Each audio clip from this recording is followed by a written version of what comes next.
Bismillahirrahmanirrahim. Assalamualaikum warahmatullahi wabarakatuh. Jumpa lagi kita dan channel saya. Hari ini hari Jumaat 3 Julai 2026 Masihi bersama dengan 17 Muharram 1447 Hijriah. Okey, sekarang pukul 6.36 petang. Seperti biasa, video dari report kita untuk hari ini. Kemarin baru video dari report saya semaya maghrib, masuk maghrib, semaya maghrib, lepas semaya isyak baru saya keluar pergi ke ni lah, ke Kedah tu, Kedah Fikri dah. Pada pukul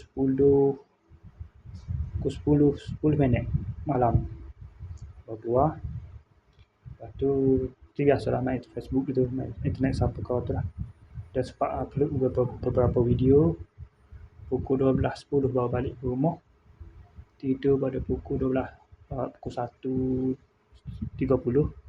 Bangun pada pukul 9.50 pagi, bangun mandi, terus mandi semai subuh, makan sarapan, lepas tu tak pergi ke mana-mana lah. Main internet di rumah gitu, ngatuk tidur. Sambung tidur balik pada pukul 9.40, bangun pada pukul 12.56. Lepas tu terus mandi, pasal tayar basikal kemarin. Pukul 1.20 pergi ke masjid untuk sembahyang pada Jumaat. Lepas tu pasal sahaja Jumaat tu balik ke rumah. Tak ada nak kerja gaul juga. Internet pun tak berapa nak jadi mana. Tidur pula pada pukul 4 tidur balik. Bangun pula pada pukul 5.20.